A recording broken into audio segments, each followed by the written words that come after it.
अभी आप अगर देखेंगे आपके अष्टकोण में, देखिए 10th हाउस में कितना 34 आया और 11th हाउस में 31 आया। बहुत ही अच्छा पॉइंट है, नो डाउट 30 का ऊपर है, बहुत बढ़िया पॉइंट है। 28 इज द एवरेज पॉइंट। लेकिन आप देखो 10th हाउस में 34, 11th हाउस में 31। 11th हाउस क्या है? प्रॉफिट है, गेन है, इच्छा पूर्ति है। आप मेहनत कर रहे हो 34 का, मिल रहा है 31, 3 रुपये कम मिल रहा है, जिसके कारण आप टेंशन में रहते हो, डिप्रेशन में रहते हो, इरिटेशन में रहते हो। तो यहाँ पे आपको एक चीज़ ध्यान में क्या रखना है पता है? आपको देखो सबसे हाईएस्ट पॉइंट कहाँ पे आया है। आप देखो सबसे हाईएस्ट पॉइंट आपको 4th हाउस में आया है, 43। तो 43 जिस हाउस में आया है, क्यों ना उस हाउस को ही सबसे स्ट्रांग बना दे और उस हाउस को ही 11th हाउस बना दे। उसको क्यों 11th हाउस बनाएंगे हम लोग? क्योंकि 11th हाउस ही है जो हमें हर चीज़ देता है जो हमें चाहिए। वो इच्छा पूर्ति का घर है, वो प्रॉफिट का घर है, गेन का घर है। तो हमें जो मेहनत करेंगे उस मेहनत से कुछ तो आना चाहिए, कुछ तो आना चाहिए, है कि नहीं? तो ये चीज़ ध्यान में रखना है हमें कि जो आपका कुंडली में सबसे हाईएस्ट पॉइंट मिला है उस हाउस को आप स्ट्रॉन्ग कर दो, 11th हाउस बना दो। और इसके साथ मैं अपने व्यूअर्स को कहना चाहता हूँ, अगर आप अपना बर्थ चार्ट एनालिसिस करवाना चाहते हो, अगर चाहते हो जो आपका प्रॉब्लम है वो मैं सॉल्व करूँ, तो आप मेरे इस व्हाट्सएप नंबर पे अपना date of birth, time of birth, place of birth, आपका नेम जेंडर लिख के भेज सकते हो और आपका जो सवाल है वो लिख के भेज सकते हो। उसके ऊपर मैं एक डिटेल वीडियो बना के यूट्यूब में अपलोड कर दूंगा और उसका लिंक आपके साथ शेयर कर दूंगा, जिसके लिए मैं चार्ज करता हूँ 300 रुपीज़ ऑनली। आप मेरे इस यूपीआई नंबर पर पेमेंट करोगे, उसका स्क्रीनशॉट भेजोगे और आपका जो एनालिसिस है वो हफ्ते भर में 7 दिन के अंदर आपको एनालिसिस मिल जाएगा। लेकिन आपको जो डाउट है, जो प्रॉब्लम है, आपको लगता है वो मुझसे बात करके सॉल्व हो सकता है, तो आप एक फ़ोन कॉल अपॉइंटमेंट बुक कर सकते हो, जिसके लिए मैं चार्ज करता हूँ 550 रुपीज़ ऑनली। आप इस यूपीआई नंबर पेमेंट करोगे सेम वे और उसका स्क्रीनशॉट भेजोगे, उसके बाद मैं आपको एक डेट एंड टाइम दे दूंगा। उस दौरान मैं आपसे बात करूंगा और आपका जो प्रॉब्लम है वो सॉल्व करूंगा, ठीक है? और अगर आपका जो टाइम है वो परफेक्ट नहीं है, आपको लगता है मेरा डेट तो ठीक है, टाइम आपका करेक्ट नहीं है, तो आप बर्थ टाइम रेक्टिफिकेशन करवा सकते हो, जिसके लिए मैं चार्ज करता हूँ 2100 रुपीज़ ऑनली। आप मेरे यूपीआई में पेमेंट करोगे, उसका स्क्रीनशॉट भेजोगे, उसके बाद आपका जो जितना भी डिटेल्स है, आपके पास जितना भी जानकारी है आपके डेट ऑफ बर्थ के बारे में, तो आप वो सारे भेजोगे। उसके बाद मैं फ़ोन कॉल में आपके साथ डिस्कशन करूँगा, जितना ज़रूरी है वो सवाल पूछूंगा। उसके बाद मैं आपका जो बर्थ चार्ट है उसको रेक्टिफाई करके दूंगा। और उसके साथ साथ अगर आपको लगता है कि आपके घर में वास्तु का इशू है, कोई प्रॉब्लम हो रहा है, बहुत सारे चीज़ करवाने के बाद भी सॉल्व नहीं हो रहा, तो आप मुझसे वास्तु कंसल्टेंसी भी ले सकते हो, ठीक है? कंसल्टेशन ले सकते हो वास्तु का, जो मैं एस्ट्रो वास्तु के मदद से मैं आपको गाइड करूंगा। मोस्ट इंपॉर्टेंट है एस्ट्रो वास्तु को साथ में लेके चलना। ओनली घर का वास्तु करेक्ट करवाने से सबका लाइफ चेंज नहीं होता है, ठीक है? हमारा जो घर होता है वो हमारे कुंडली के हिसाब से अगर बना हो तो बहुत अच्छा होता है। तो इसलिए मैं चार्ज करता हूँ 12,000 रुपीज़ ऑनली, ठीक है? और उसके बाद अगर कोई साइट विजिट करना है, कॉमर्शियल प्लेसेस देखना है, इंडस्ट्रियल वास्तु करना है, तो उसके लिए जो मेरा फीस है वो वेरी करेगा, वो चेंजेबल है, वो जगह साइट और जगह देख के चेंज होगा फीस। लेकिन जो मेरा ऑनलाइन वास्तु कंसल्टेंसी का जो फीस है वो 12,000 से स्टार्ट होता है। आप मेरे यूपीआई नंबर पेमेंट कर सकते हो और उसके बाद मैं आपको आपका जो घर का वास्तु है वो ठीक करवा के दूंगा। और उसके साथ मैं छोटा सा जानकारी देना चाहता हूँ, ये है मेरा ई बुक एस्ट्रोलॉजी एंड डिजीज़। ये मैंने डिजीज़ के ऊपर लिखा है, बीमारी के ऊपर लिखा है कि बीमारी किस लिए होता है, किस घर के वजह से हो रहा है, किस प्लेनेट के वजह से आपके साथ वो बीमारी हो रहा है, और उसको कैसे आप जान पाओगे और उसको कैसे ठीक कर पाओगे, ऐसा रेमेडी मैंने यहाँ पे लिखा है। और साथ में बहुत सारे जो बीमारी है, क्रॉनिक डिजीज है, जैसे शुगर हो गया, ठीक है, ऐसे भी जो क्रॉनिक डिजीज है उसको भी कैसे हील कर सकते हो विद द हेल्प ऑफ मंत्र, हुमा एंड डोनेशन करके आप उसको हेल्प कर सकते हो। इसका जो लिंक है वो मैंने डिस्क्रिप्शन बॉक्स में मैंने दे के रखा है, वहाँ से आप परचेस कर सकते हो ओनली 99 रुपीज़। आप मेरे यूपीआई नंबर पेमेंट करोगे, उसका स्क्रीनशॉट भेजोगे, उसके बाद इस पीडीएफ का जो पासवर्ड है मैं दे दूंगा, उसके बाद उस पीडीएफ को आप ओपन कर सकते हो, ठीक है?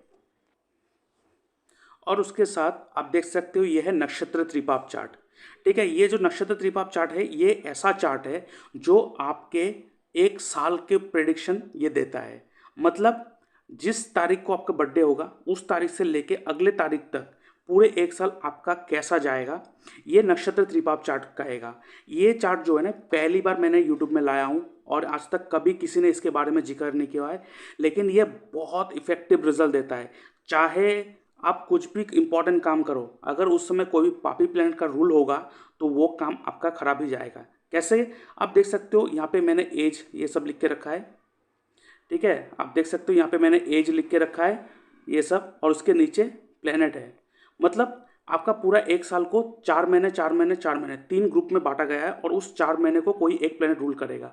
अगर यहाँ पे कोई नैसर्गिक पापी प्लेनेट का रूल होगा तो आपके लिए बहुत खराब जाएगा, और वहाँ पे अगर नैसर्गिक शुभ प्लेनेट का रूल होगा तो आपके लिए बहुत अच्छा जाएगा, ठीक है। यहाँ पे आपके कुंडली के साथ कोई भी ताल्लुकात नहीं है, चाहे आपके कुंडली में शनि अति योग कारक हो, चाहे आपका लगन का मालिक हो, लेकिन नक्षत्र त्रिपाप चार्ट में वो पापी प्लेनेट का जैसा ही एक्ट करेगा, ठीक है। अभी यहाँ पे देखो, अब यहाँ पे राहु है, यहाँ पे जुपिटर है, मंगल है, तो मंगल और राहु दोनों पापी प्लेनेट है, और बीच में जुपिटर है। तो ये अगर आपका एज 18 या 54 है, उस समय अगर कुछ नया काम कर रहे हो, तो ये जो सेकंड का जो 4 महीना होगा उस समय करोगे तो आपके लिए अच्छा होगा, लेकिन उसके पहला 4 महीना और लास्ट का 4 महीना करेंगे तो वो आपके लिए बैकफायर हो जाएगा। क्यों? पापी प्लेनेट का रूल है। और अगर उस समय कोई तीनों के तीनों पापी प्लेनेट अगर रूल करेगा आपके कुंडली में, तब तो ये बहुत ही खराब जाएगा। जैसे देख सकते हो यहाँ पे शनि मंगल राहु, अगर तीनों के तीनों पापी प्लेनेट है तो उस साल तो आपके लिए बहुत खराब जाएगा। और ये मैरिज में भी बहुत इफेक्ट करता है। मतलब आप मैरिज मिलान कर ली, आपके अच्छा टाइम आपने देख लिया, अच्छा टाइम निकल के आपने मैरिज करने की स्टार्ट कर दी, लेकिन जब आपने मैरिज करने बैठा उस समय अगर कोई पापी प्लेनेट का रूल होगा तो वो मैरिज करने के बाद भी उस समय प्रॉब्लम होता है। तो आप बहुत सारे देखे होंगे ना कि मैरिज करने के बाद भी इतना प्रॉब्लम क्यों आ रहा है, मैंने कुंडली मिलान की, बहुत सब कुछ करवा लिया, फिर भी प्रॉब्लम है। क्यों? वो इसलिए है क्योंकि उस समय पापी प्लेनेट का रूल था, जिसके कारण आपको ये फेस करना पड़ा। तो इसलिए मैं कहूँगा इस चार्ट को आपके साथ रहना चाहिए। यहाँ पे टोटल 27 नक्षत्र के बारे में डिटेल्स दे के रखा है, आप अपने नक्षत्र को निकालिए और उसके हिसाब से अपना चार्ट देखते रहिए। लेकिन यहाँ पे कौन सा एज आपको देखना होता है, देखिए यहाँ पे सब एज लिख के रखा है, आपको यहाँ पे रनिंग एज को देखना होता है। मान लीजिए आपका एज है 33 कंप्लीट, 34 चल रहा है, तो अभी जो चल रहा है उस एज को पकड़ना होता है। यहाँ पे रनिंग एज को पकड़ते हैं, ना कि कंप्लीट एज को, ठीक है। ये आपको ध्यान में रखना है। तो आपको अपना नक्षत्र देखना है, उसके बाद आपका रनिंग एज क्या चल रहा है वो देखना है, और उस हिसाब से आपको अपना देखना है कि कैसा जाएगा ये साल, कोई नया काम स्टार्ट करना है कि नहीं करना है। तो ये नक्षत्र चार्ट, त्रिपाप चार्ट जो है आप अवेल कर सकते हो। डिस्क्रिप्शन बॉक्स में मैंने लिंक दे के रखा है, और उसके साथ साथ इसका जो अमाउंट है जो मैं चार्ज करता हूँ that is 111 rupees, only 111 rupees आप पे करोगे, और उसके बाद मैं आपको इसका पासवर्ड दे दूंगा, आप उस पीडीएफ को ओपन कर सकोगे, ठीक है। तो इसको 11th हाउस कैसे बनाएंगे आप देखो। अगर मैं 6th हाउस से काउंट करूं, 1 2 3 4 5 6 7 8 9 10 11, देखिए अगर मैं 6th हाउस से काउंट करूं, अगर 6th हाउस को मैं फर्स्ट हाउस बना दूं, तो इससे काउंट करते ही मेरा ये हाउस 11th हाउस बन रहा है। दैट मीन्स आपको क्या करना है, आपको अपने लगन, क्योंकि लगन जो है ना फर्स्ट हाउस वो आप खुद हो, तो आपको इस घर में नहीं रहना है, आपको इस घर में आ जाना है। आपको कहाँ आ जाना है? आपको आ जाना है आपके 6th हाउस में। जब भी आप 6th हाउस में मेहनत करोगे, जितना मेहनत करोगे 6th हाउस का काम करोगे, आपको बहुत ज़्यादा बेनिफिट मिलेगा, आपका 43 का बेनिफिट मिलेगा। तो 11th हाउस क्या है? 11th हाउस है सर्विस एंड जॉब, और इसको छोड़ देना, बिजनेस के बारे में छोड़ दो आप। 6th हाउस क्या है? सेवा देना, सर्विस एंड जॉब। सबसे पहले 6th हाउस जो है ना वो रूटीन है। आप देख लो, जब भी आप अपने लाइफ में रूटीन को मेंटेन करते हो, हर वो चीज़ आपके लाइफ में बैलेंस रहता है। आप रूटीन को छोड़ देते हो, आपके लाइफ इम्बैलेंस हो जाता है।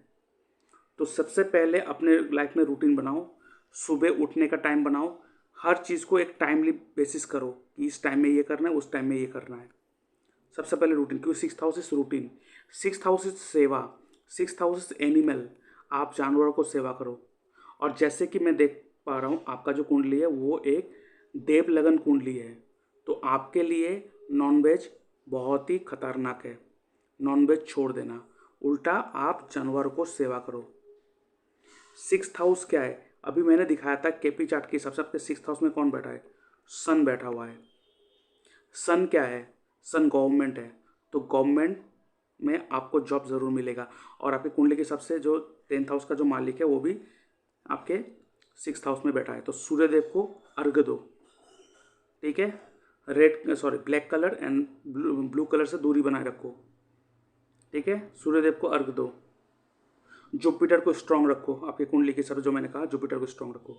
तो जब आप अपने कुंडली के सबसे हाईएस्ट पॉइंट को 11th हाउस बना दोगे, इसको जैसे मैंने 11th हाउस बनाया, इस हाउस से काउंट करते ही, तो जिस हाउस में सबसे ज़्यादा पॉइंट आता है उसको 11th हाउस बनाने के लिए आपको किसी एक घर से काउंट करना पड़ेगा, जिससे काउंट करते ही आपका जो हाईएस्ट पॉइंट है वो 11th हाउस बन जाएगा।